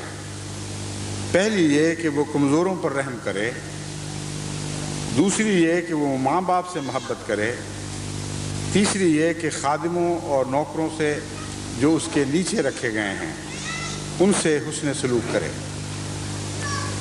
یہ تین باتیں اگر کسی میں اکٹھی ہوں تو اللہ تعالیٰ نے یہ وعدہ کیا ہے کہ میں اس کی حفاظت کروں گا، اور یہ تینوں باتیں ایسی ہیں جو نہ صرف سہل الحصول ہیں، آسانی سے حاصل ہو سکتی ہیں، بلکہ مزے کی باتیں ہیں۔ جو مزہ غریب کی خدمت میں ہے ویسا مزہ تو شاذ ہی کسی اور چیز میں ہو۔ جب انسان کسی مجبور کا دکھ دور کرتا ہے تو اللہ کی طرف سے ایسی لذت عطا ہوتی ہے کہ وہی اس کی جزا بن جاتی ہے۔ حقیقت یہ ہے کہ جب آپ کسی غریب کی خدمت کرتے ہیں، کسی دکھ والے کا دکھ دور کرتے ہیں، تو کسی اور جزا کے مستحق نہیں ہے، وہ اللہ کا فضل ہے جو آپ کو جزا دے دے۔ یہ توفیق عطا ہونا ہی بہت بڑی نعمت ہے۔ دل ایسا خوشی سے بھرتا ہے، ایسی طمانینت نصیب ہوتی ہے کہ دوسری دنیا کی لذتوں میں اس کی کوئی مثال نہیں ہے۔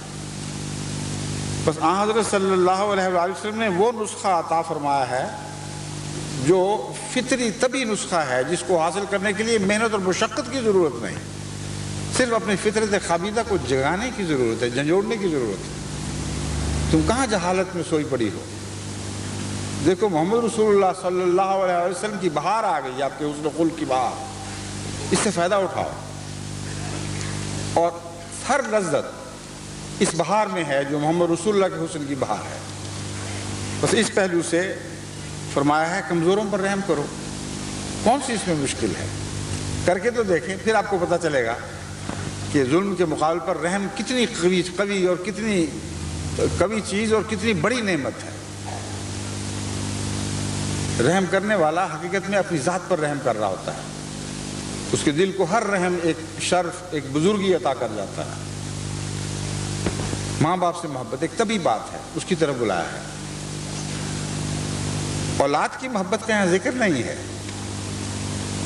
اب یہ بات آپ کے سامنے میں کھول کر رکھنا چاہتا ہوں۔ ایک طرف اللہ تعالیٰ نے مخلوق خدا سے اپنے پیار کو اولاد کی محبت کے طور پر پیش فرمایا، دوسری طرف جب نیکی کی باتوں کی نصیحت کی گئی تو اولاد کی محبت کا ذکر نہیں ملتا۔ مراد یہ ہے کہ اولاد کی محبت پہ تو تم مجبور ہو، بے اختیار ہو چکے ہو۔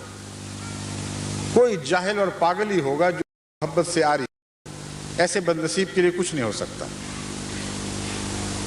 اسی لیے اللہ نے عیال کی محبت کو اپنے تعلق کا نمونہ بنا کر پیش فرمایا، کیونکہ یہ ایک جاری و ساری قانون ہے۔ ہر شخص اپنی اولاد سے محبت کرتا ہے کیونکہ وہ اس کا مستقبل ہے۔ ہاں، ماضی سے وہ ایسا تعلق نہیں رکھتا کیونکہ وہ قصہ پارینہ بن چکا ہوتا ہے۔ بس وہاں متوجہ کیا جہاں متوجہ کرنے کی ضرورت تھی۔ ہے تو یہ طبی بات، ماں باپ سے پیار ہوتا ہے، لیکن بتایا کہ اس پیار میں تم غافل بھی ہو سکتے ہو۔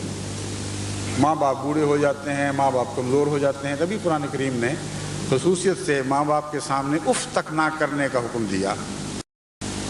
بس ماں باپ سے تعلق وہ رکھیں جو خدا کی نظر میں پسندیدہ ہو۔ جہاں تک دین میں ان کے دخل کا تعلق ہے وہاں خدا کا حق فائز ہے، اور جہاں دنیاوی معاملات میں آپ کی تکلیفوں کا تعلق ہے ان کے حق کو اپنے حق پر فائق رکھیں، ان سے حسن و احسان کا سلوک کریں، ان کی زیادتیوں کو بھی برداشت کر جائیں۔ اگر آپ ایسا کریں گے تو اللہ تعالیٰ کا رسول فرماتا ہے کہ خدا تعالیٰ آپ سے حسن سلوک فرمائے گا۔ تیسری یہ کہ خادموں اور نوکروں سے اچھا سلوک کرو۔ حضرت صلی اللہ علیہ وآلہ وسلم کی یہ تعلیم تھی کہ ایسے نوکروں سے ایسے کام نہ لو جنہیں کرتے ہوئے تم شرماتے ہو۔ نوکروں کو ویسا کھلاؤ جیسا تم کھاتے ہو، ویسا پہناؤ جیسا تم پہنتے ہو۔ اب یہ جو تعلیم ہے مشکل تعلیم ہے، یہ ان تعلیمات میں سے ہے، ان تینوں میں سے جو ان سب سے زیادہ مشکل ہے، لیکن یہاں پہنچ کر انسان آزمایا جاتا ہے۔ پہلی دو باتیں تو چونکہ فطرت سے تائید یافتہ ہیں، از خود آپ کو اس کی طاقت نصیب ہو جاتی ہے، اس لیے یہ نہیں پہچانا جا سکتا کہ وہ باتیں آپ خدا کی خاطر کر رہے ہیں یا اپنے فطرت کے طبعی جوش کی وجہ سے از خود کر رہے ہیں۔ یہ تیسری جگہ جا کر مانیٹرنگ ہو جاتی ہے، آپ کی نیتیں پہچانی جاتی ہیں۔ اگر خدا کی خاطر بنی نوع انسان سے محبت اور رحمت کا سلوک تھا، اگر اللہ تعالیٰ کی خاطر اپنے ماں باپ کے ساتھ حسن و احسان کا سلوک تھا، تو نوکروں اور بے کسوں سے بھی لازماً آپ اسی طرح پیار کا سلوک کریں گے کیونکہ خدا کی خاطر ہے۔ وہاں جب ہاتھ روک لیں گے تو پہلی دو باتیں نیکیاں نہیں رہیں گی، وہاں آپ ننگے ہو جائیں گے، آپ کی نیتیں کھل کر سامنے آ جائیں گی کہ جب آپ اس سے پہلے رحم کیا کرتے تھے تو ایک طبعی جوش تھا از خود پیدا ہونے والا، خدا سے تعلق کی وجہ سے نہیں تھا۔ ماں باپ سے حسن سلوک کرتے تھے، ایک طبعی جوش تھا، خدا کی خاطر نہیں۔ لیکن بے کسوں، مجبوروں، جو آپ کی حکومت کے تابع ہیں، ان سے جب حسن سلوک کرتے ہیں تو پھر یہ جو جذبہ ہے یہ لازماً خدا کی خاطر ہے۔ کئی دفعہ انسان کو غصہ آ جاتا ہے، ایک خادم سے ایسی حرکت ہو جاتی ہے جس سے نقصان پہنچ جاتا ہے۔ کئی لوگ میں نے دیکھا ہے، کئی عورتیں گھروں میں برس پڑتی ہیں، گالیاں دیتی ہیں اس کو، بعض غریبوں کی تنخواہیں کاٹنے لگتے ہیں۔ ایک دو باتیں ایسی مجھے یاد ہیں، میرا دل اس سے یوں لگتا تھا جیسے کھولنے لگا ہے، اور لگتا تھا تیزاب گھول دیا ہے کسی نے۔ کسی نوکر سے بیچارے سے گلاس ٹوٹ گیا ہے، تو اس کی تنخواہ سے 8 آنے وضع ہو رہے ہیں۔ یہ انسانیت نہیں ہے، اسلام سے تو اس کا دور کا بھی کوئی تعلق نہیں ہے۔ وہ غریب جن کی تنخواہیں پہلے ہی تھوڑی ہوں، وہ مشکل زندہ رہ رہے ہوں، ان سے ایسا ظالمانہ سلوک پھر خدا کے حضور کیسے حاضر ہوگے؟ وہ غلطیاں اگر تمہارے حساب میں شمار ہونے لگ جائیں تو تمہارے تو سارے ثواب کاٹے جائیں گے، کچھ بھی تم خدا سے حاصل نہیں کر سکو گے۔ بس آن حضرت صلی اللہ علیہ وآلہ وسلم نے یہ جو بظاہر چھوٹی چھوٹی باتیں کہی ہیں، ان کے اندر گہرے زندگی کے فلسفے سمجھا دیے گئے ہیں۔ اور وہ شخص جو توحید سے عشق رکھتا ہو، اس کے لیے ناممکن ہے کہ ان تینوں امور میں وہ سچا اور صاف ثابت ہوتا ہوا اس امتحان پہ پورا نہ اترے۔ یہ گھر کے امتحان ہیں جن میں آپ پورا اتریں گے تو پھر بنی نوع انسان سے آپ کے تعلقات اسی طرح استوار ہوں گے جیسے حضرت محمد رسول اللہ کے تعلقات تمام بنی نوع سے استوار تھے۔ جس طرح خدا تعالیٰ ان کے ذکر میں فرماتا ہے گویا وہ میرے عیال ہیں، اس طرح ان سے شفقت کا سلوک کرو۔ حضرت عمر رضی اللہ تعالیٰ حضرت صلی اللہ علیہ وآلہ وسلم کی ہی پرورش یافتہ تھے، اور آپ کے سب صحابہ نے آپ سے یہ ادائیں سیکھی تھیں۔ ایک موقع پر ایک بوڑھے ذمی کو خستہ حالت میں حضرت عمر رضی اللہ تعالیٰ عنہ نے دیکھا، یعنی ایسا شخص جو مسلمان نہیں تھا لیکن مسلمانوں کی راجدہانی میں رہتا تھا، ان کی حکومت میں ان کے زیر فرمان تھا، لیکن مذہب دوسرا تھا۔ حضرت عمر نے ایک بوڑھے ذمی کو خستہ حالت میں دیکھا، آپ نے فرمایا خدا کی قسم یہ انصاف کا تقاضا نہیں، ہم اس کی جوانی سے فائدے اٹھائیں اور بڑھاپے میں اس طرح اس کو رسوا ہونے دیں۔ چنانچہ آپ نے حکم صادر فرمایا کہ اس بوڑھے کو زندگی بھر اس کی ضرورت کے مطابق بیت المال سے وظیفہ دیا جائے۔ اس کے ساتھ ہی آپ نے ملک کے گورنروں کو لکھا کہ وہ تمام غیر مسلم رعایا کے مستحق اور غریب افراد کو بیت المال سے پابندی اور باقاعدگی سے تنخواہیں دیں۔ ابھی آج کل جو سوشل سسٹم نکلے ہیں، کتنے لمبے انتظار کے بعد آخر انسانیت یہاں تک پہنچی ہے، لیکن حضرت اقدس محمد رسول اللہ کے در سے فیض پانے والوں کو خدا نے اس وقت یہ باتیں سجھا دی تھی، اور یہ سوشل نظام سب سے پہلے دنیا میں اسلام نے قائم کیا ہے۔ تاریخ کو کھنگال کے دیکھ لو، کہیں آپ کو تاریخ میں ایسا سوشل نظام اور جاری و ساری دکھائی نہیں دے گا جو حضرت اقدس محمد رسول اللہ کے زمانے میں اور آپ کے خلفاء کے زمانے میں جاری ہوا۔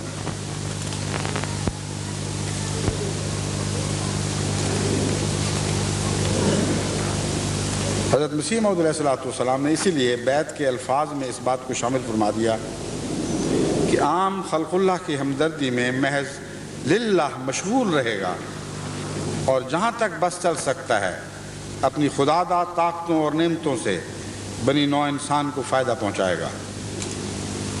بس اگر آپ 10 شرائط بیعت پر قائم ہیں تو اس شرط بیعت کو خصوصیت کے ساتھ پیش نظر رکھیں کہ ہماری زندگی کا مقصد یہ بیان فرمایا گیا ہے کہ عام خلق اللہ کی ہمدردی میں محض للہ مشغول رہے گا، اور جہاں تک بس چل سکتا ہے اپنی خداداد طاقتوں اور نعمتوں سے بنی نوع انسان کو فائدہ پہنچائے گا۔ جماعت احمدیہ خدا تعالیٰ کے فضل سے اس میدان میں اپنی توفیق کے مطابق اور جہاں تک دنیا کی نظر ہے توفیق سے بڑھ کر خدمات سر انجام دے رہی ہے۔ دنیا میں کوئی جگہ ایسی نہیں جہاں جماعت موجود ہو اور وہاں خدمت خلق کا فیضان جماعت کی طرف سے دوسروں کو نہ پہنچ رہا ہو۔ یہ بلا تمیز مذہب و ملت، بلا تمیز رنگ و نسل، برابر یکساں دنیا میں جاری و ساری نظام ہے، اور جوں جوں یہ نظام پھیلتا چلا جائے گا بنی نوع انسان کی تقدیر بدلتی چلی جائے گی، اور غریبوں کو سہارے ملنے شروع ہو جائیں گے، بھوکوں کو روٹی عطا ہوگی، ننگوں کو کپڑے پہنائے جائیں گے۔ لیکن یاد رکھیں کہ یہ سب فیض محمد رسول اللہ کے کوثر سے جاری ہوا ہے، آپ ہی کی تعلیم ہے، آپ ہی کو اسوہ حسنہ ہے۔ جس نے ہمیں ان باتوں پر مامور کر دیا ہے اور ہم بے اختیار کر رکھا ہے۔ آپ کی محبت نے ہمیں مجبور کر دیا ہے، اور خدا واحد کی محبت نے ہمیں مجبور کر دیا ہے کہ لازماً ہمیشہ کمزوروں اور دکھوں کی حمایت کرتے رہیں گے اور ان مظلوموں کے دکھ دور کرنے کی کوشش کریں گے۔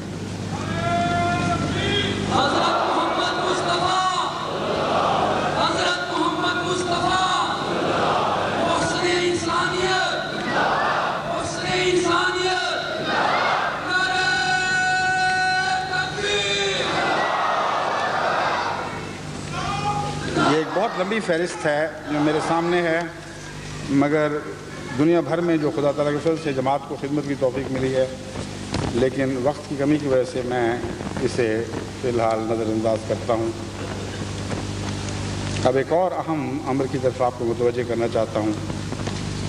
آپ کو پتہ ہے کہ حال ہی میں اللہ تعالیٰ کے فضل سے کثرت سے بوسنینز نے احمدیت کو قبول کیا ہے اور بخوشی احمدیت میں داخل ہوئے ہیں، پوری طرح سوچ سمجھ کر اور ہوش مندی سے فیصلہ کرتے ہوئے۔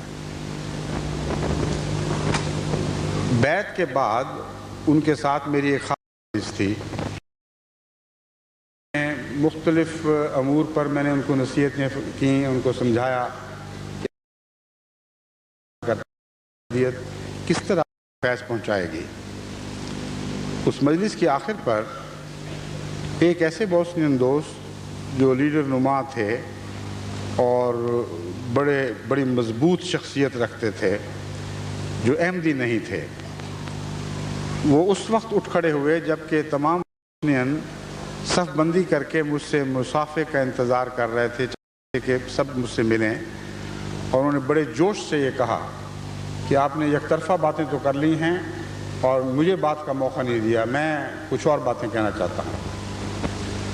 بوسنیز نے اس بات کو پسند نہیں کیا، لیکن میں نے ان کو سمجھایا، میں نے کہا نہیں، میں میدان سے بھاگنے والا نہیں ہوں۔ یہ الزام نہ لگ جائے کہ یک طرفہ باتیں کہہ کر بھاگ گیا۔ مجھے کسی واقف احمدی نے بتایا کہ بہت سخت باتیں کرے گا اور مخالفانہ باتیں کرے گا اور اثر مٹائے گا۔ میں نے کہا خدا نے جب اثر دیا ہو تو کون ہوتا ہے اس کو مٹانا؟ مجھے کوئی پرواہ نہیں ہے۔ میں نے کہا ایک مائکروفون تم سنبھالو، ایک میں سنبھالتا ہوں، اور جو باتیں کرنی ہیں کر لو۔ چنانچہ جب اس نے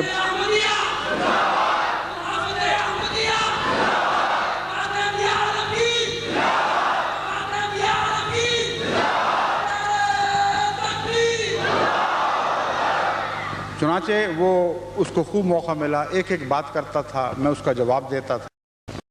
بیشتر اس کے کہ وہ بات ختم کرتا، بوسنین میں اتنا جوش اس کے خلاف پیدا ہو گیا کہ اٹھ کر مجھے کہتے تھے اس کو نکالو، اس کو دھکے دے کے یہاں سے نکال دو، ہم اس کی کوئی بات سننے کے لیے تیار نہیں۔ میں ان کو یہ کہتا رہا کہ خدا کے لیے ہوش کرو، احمدیت تمہیں یہ اخلاق دینے کے لیے نہیں آئی۔ اگر احمدیت میں داخل ہو کر تم اس بات کا نمونہ دکھاؤ گے تو تمہیں احمدیت کا پتہ ہی کچھ نہیں۔ اسلام نے ہمیں بڑا حوصلہ عطا کیا ہے، بڑا جگر بخشا ہے۔ ہم اپنے دشمن کو سامنے بٹھا کر اس سے گالیاں سن سکتے ہیں، اس لیے مجھے کوئی تکلیف نہیں ہے۔ میں ان کے جواب دے رہا ہوں، آپ لوگ سمجھ رہے ہیں، اس لیے آپ غور سے اس کی بات سنیں۔ چنانچہ انہوں نے فوراً صبر کا مظاہرہ کیا اور خاموش ہو کر بیٹھے اور کہا ٹھیک ہے تم بولتے جاؤ، جو کچھ کہنے کہو۔ جب ساری باتیں ختم ہوئیں تو اس نے آخر پر کہا کہ آپ تو یہ کہتے ہیں نا کہ آپ نے خدمت خلق کی ہے، بڑی بوسنین کی اتنی خدمت کی ہے، تو کیا آپ ان کے ایمان خرید رہے ہیں؟ کیا خدمت کا یہ نتیجہ ہے کہ آپ ان کو احمدی بنائیں؟ میں نے ان سے کہا کہ تمہیں پتہ ہی نہیں، ہم تو ساری دنیا میں ہر ایک کی خدمت کر رہے ہیں۔ بوسنیا میں وہاں بھی خدمت کر رہے ہیں جن کو کوئی پتہ ہی نہیں کہ احمدیت چیز کیا ہے، ان کو رقمیں بھجوا رہے ہیں، ہمارے خدام وہاں ٹرک بھر بھر کے فوڈ پہنچا رہے ہیں، کوئی تبلیغ نہیں ہو رہی۔ افریقہ میں بھی ہم یہ کام کر رہے ہیں، ہر جگہ دنیا میں، ایشیا میں کوئی ملک ایسا نہیں جہاں جماعت احمدیہ خدا کے فضل سے خدمت خلق کا کام نہیں کر رہی، اور مذہب کا اختلاف اس راہ میں حائل نہیں ہے۔ چنانچہ آخر پر میں نے اس سے کہا کہ جہاں تک میری ذات کا تعلق ہے، مجھے اسلام نے جو سکھایا ہے میں اس کا مظاہرہ یوں کرتا ہوں کہ یہ لوگ جو اس وقت سے انتظار کر رہے ہیں مصافحے کا، ان سے پہلے میں تمہیں جو ہمیں گالیاں دینے کے لیے آئے تھے مصافحے کا موقع بھی دوں گا اور سینے سے بھی لگاؤں گا۔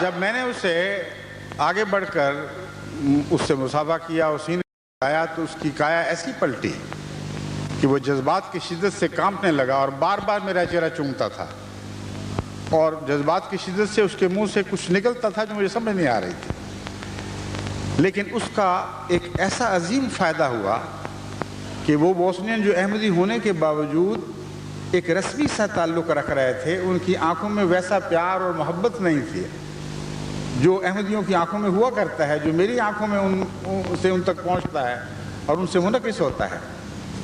اچانک ایسی محبت کے ولولے سے وہ سرشار ہو گئے کہ دوڑ دوڑ کر سینے سے لگ لگ کے اس طرح چوما ہے کہ آج تک میں ساری زندگی میں مجھے کبھی کسی نے اس طرح نہیں چوما۔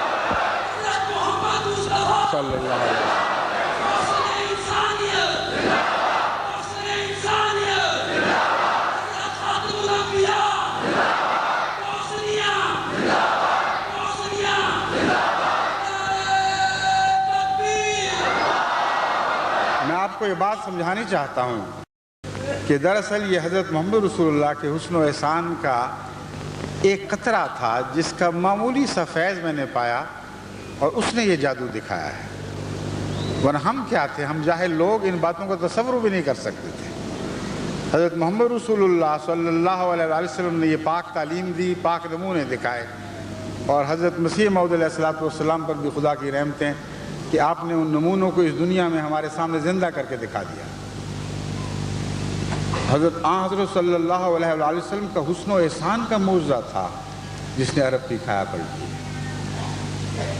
زبان کی تبلیغ سے ایسا عظیم معجزہ رونما نہیں ہوا، آپ کے حسن خلق کا معجزہ تھا جس نے عرب کی کایا پلٹ کے رکھا۔ ایک عورت کے متعلق بیان کیا جاتا ہے، ایک بڑھیا ایک دفعہ مکے میں اس حال میں آئی کہ لوگوں نے اسے ڈرا رکھا تھا کہ مکے میں ایک جادوگر رہتا ہے، اس سے بچ کے رہنا، اس کا جادو بہت سخت ہے۔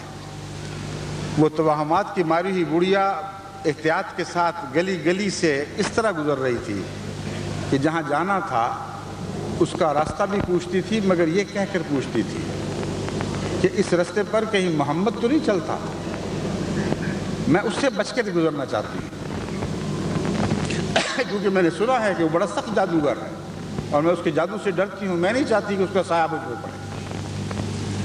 پوچھتے پوچھتے جاتے ہوئے حضرت محمد رسول اللہ اس نے یہی سوال حضرت سے کیا۔ آپ نے فرمایا، ٹھہرو، تم تو بوڑھی ہو، تم نے سامان اٹھایا ہوا ہے، بوجھ سے تمہاری کمر خمیدہ ہے، مجھے اپنا سامان اٹھا دو، میں تمہیں ساتھ لے کر تمہارے گھر تو پہنچا دوں۔ اور اسی طرح کی باتیں کرتے ہوئے اس بڑھیا کا سامان اٹھایا، اسے گھر تک پہنچایا۔ تب اس بڑھیا نے پوچھا کہ بتا تو کون ہے؟ آپ نے کہا، میں وہی محمد ہوں جسے تو ڈرتی تھی، میں نے اس لیے نہیں بتایا کہ تجھے تکلیف نہ ہو، تم اسے سامان لے کر الگ ہو کر خود یہ بوجھ اٹھا کر نہ پہنچے۔ حضرت محمد مصطفیٰ اس نے کہا، اے محمد، خدا کی قسم تیرا جادو مجھ پر چل گیا ہے، میں تیرے دین میں داخل ہوتی ہوں، اپنا ہاتھ بڑھا اور میری بیعت لے۔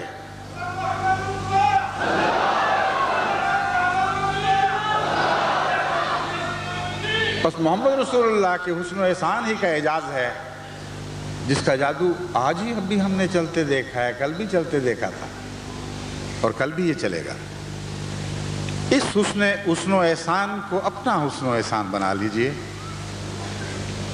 اس کی نقالی میں وہ ادائیں اختیار کریں جو محمد رسول اللہ کی ادائیں تھیں، پھر دیکھیں جرمنی کیا چیز ہے، ساری دنیا کی تقدیر آپ بدل دیں گے، لازماً تمام دنیا محمد رسول اللہ کے حسن و احسان کے معجزے سے اسلام میں داخل ہوگی، اور یہ وہ خدمت خلق کا وہ حصہ ہے جس کی طرف ہمیں لازماً انتہائی توجہ دینے کی ضرورت ہے، کیونکہ قرآن کریم نے جو خدمت خلق کا مضمون بیان فرمایا ہے اس میں صرف جسمانی ظاہری ضرورتیں پوری کرنا نہیں بلکہ ہر قسم کی ضرورتیں، اور ان میں سب سے اعلیٰ ضرورت دینی ضرورت ہے۔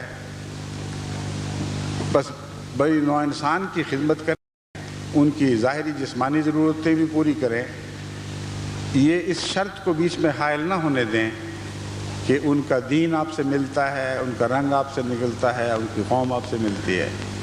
جو بھی ہوں خدا کے بندے تو ہیں، اللہ کے بندوں کے رشتے سے جس طرح خدا کہتا ہے میرے عیال، اسی طرح خدا کے عیال کے رشتے سے ان کے ساتھ محبت کے رشتے بڑھائیں، پھر خدمت کریں، اور اس خدمت میں تبلیغ کو اور دعوت اللہ کو نہ بھولیں۔ خدمت سے مشروط نہیں ہوگی، یہ بات میں کھول کر آپ کو بتاتا ہوں، ہرگز ہماری دعوت اللہ کی خدمت سے مشروط نہیں ہوگی۔ خدمت کی ایک اعلیٰ قسم ہے، اس سے بہتر خدمت ہو نہیں سکتی۔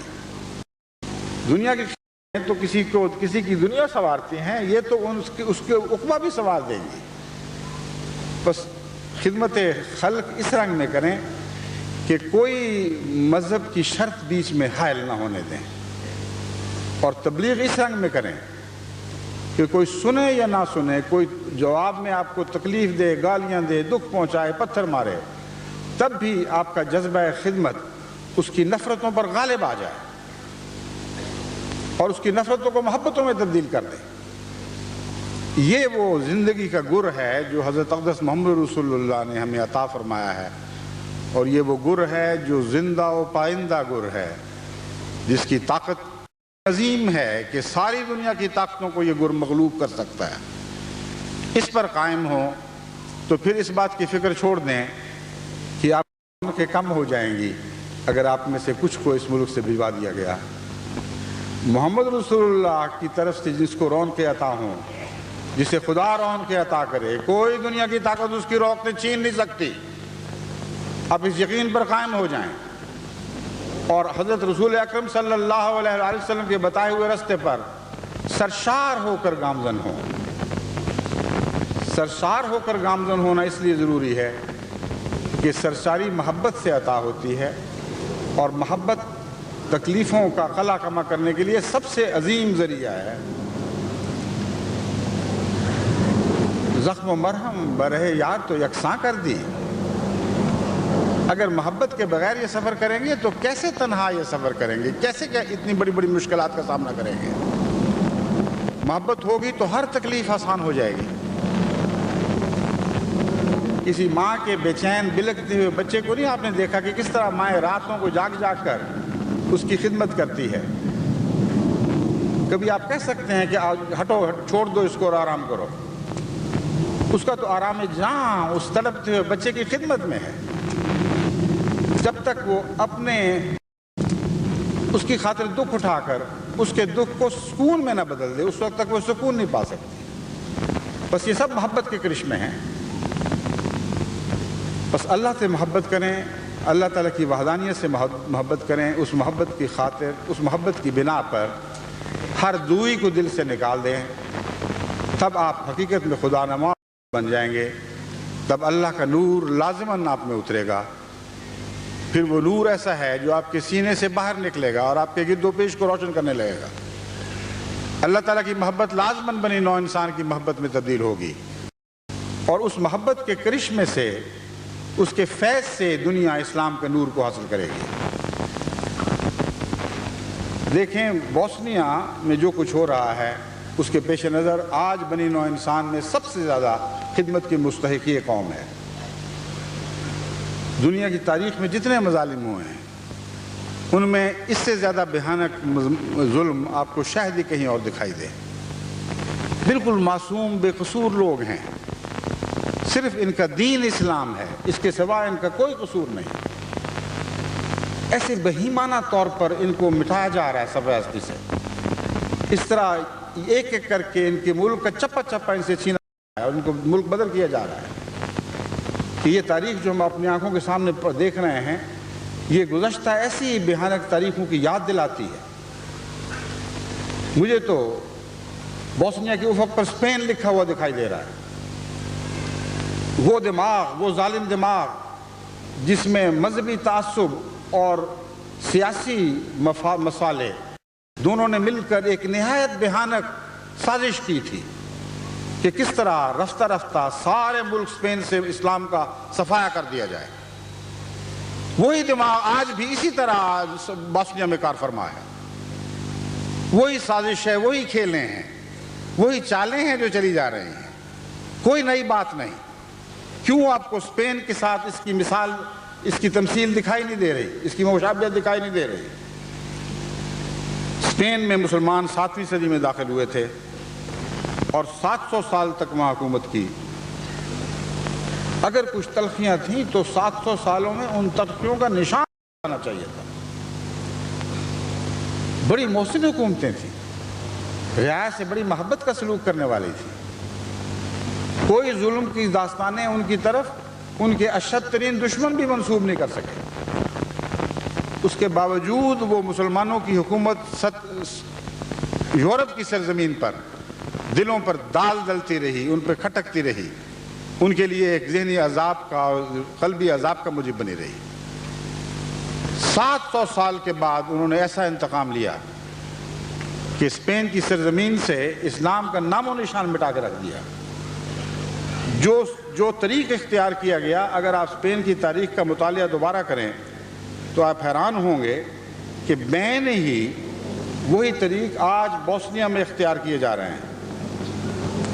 ایک لمبی مشابہتوں کی داستان ہے جو میرے سامنے ہے، مگر چونکہ اب وقت ختم ہو رہا ہے، میں آپ کو بتاتا ہوں کہ جس طرح اسپین کی مسلمان حکومت کی نظریں بڑی اسلامی حکومتوں کی طرف لگی رہیں اور وہ انتظار کرتے رہے کبھی تو مصر سے یا ترکی سے کوئی حکومت پہنچے گی جو ان کے بچانے کا سامان کرے گی، مگر بین الاقوامی معاہدات نے جو سازش کا نتیجہ تھے، ان اسلامی مملکتوں کو غلام بنا رکھا تھا، پابند کر رکھا تھا۔ کوئی قوت مصر یا ترکی سے اسپین کی مسلمان حکومت کو بچانے کے لیے نہیں پہنچی، یہاں تک کہ وہ ظالم بادشاہ جس کی حماقتوں اور بے کی وجہ سے اسپین کی سرزمین ہاتھوں سے نکلی ہے، جس کے دوسرے مسلمان حکمرانوں سے جذبہ محبت کے نتیجے میں اس نے اس کو مجبور کیا کہ عیسائی حکومتوں سے کر کے ان کو مٹوانے میں ان کی مدد کرے، آخر اس ذلت و رسوائی کے ساتھ اسپین سے نکلا ہے کہ جس پہاڑی پر چڑھ کر آخری دفعہ غرناطہ کے الحمراء پر اور البیضاء پر نظر ڈالی ہے،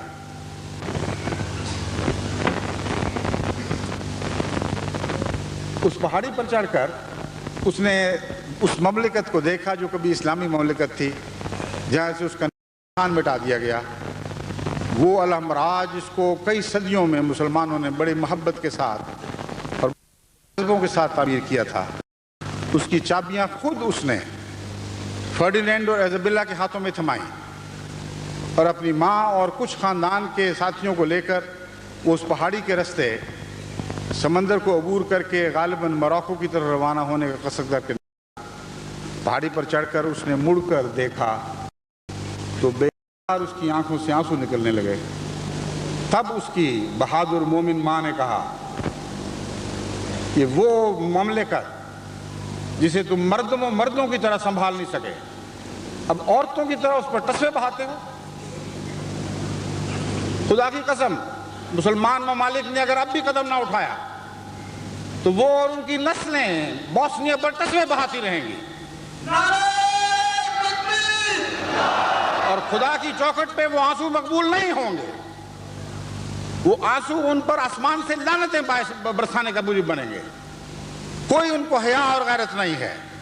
وہ کیا یہ نہیں سوچتے کہ ایک وہ زمانہ تھا جبکہ سندھ کے ریگستان میں ایک مظلوم عورت کی ایک آواز کو کسی نے سنا، وہ جس پر اس ملک کے بادشاہ نے ظلم کیا، اور اس نے کہا اے خلیفہ میری مدد کو آ. جب یہ آواز اس وقت خلیفہ کے دربار میں پہنچی، جو حقیقت میں خلیفہ بھی نہیں تھا، ایک بادشاہ تھا، لیکن ابھی اسلام کی غیرت ان دلوں میں تھی، وہ اسی وقت تخت سے اٹھ کھڑا ہوا. یہ تخت تو پر حرام ہے جب تک اپنی مسلمان بہن کی آواز کا میں جواب نہیں دیتا. اس نے وہ لشکر بھیجا جو محمد بن قاسم کا لشکر تھا، اور اس بہن کا انتقام اس مملکت سے لے کر پھر اس نے دم لیا. آج کہاں ہیں وہ لوگ جو اسلام کی محبت میں اس طرح مظلوموں کی آہوں کے پکار کا جواب دیتے ہیں؟ خدا کی قسم، بوسنیا میں 1,00,000 کے قریب معصوم عورتوں کی عصمتیں لوٹی گئیں، لیکن مسلمان بادشاہوں کے دل پر ایک آنچ بھی نہیں آئی. آج بھی میں ان کو متنبع کرتا ہوں، اگر انہوں نے ہوش نہ کی تو پھر اس دنیا کی تاریخ سے اسلام کو مٹتا ہوا دیکھیں گے. اسلام کو نہیں، اپنی جھوٹی مسلمانی کو مٹتا ہوا دیکھیں گے. اب اگر اسلام قائم ہوگا تو خدا کی قسم آپ سے اور مجھ سے اور احمدیت سے قائم ہوگا.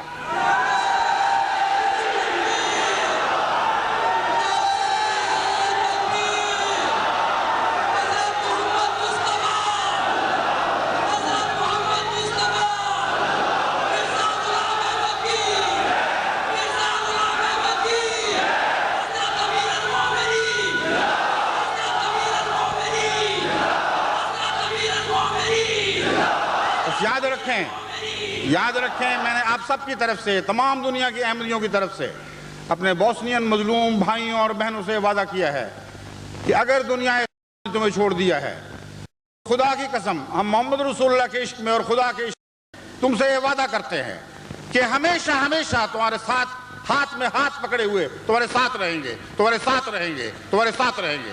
ہم کبھی تمہیں نہیں چھوڑیں گے، اور خدا تمہارے ساتھ ہوگا. اگر ہم تمہارے ساتھ ہوں گے تو خدا ضرور تمہارے ساتھ ہوگا. بالآخر مظلومیت کو فتح نصیب ہوگی. بس اس آخری پیغام کے ساتھ اس عہد پر قائم رہیں. میں آج کے اس کتاب کو ختم کرتا ہوں. آئیے اب دعا میں میرے ساتھ شامل ہو جائیں.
آمین.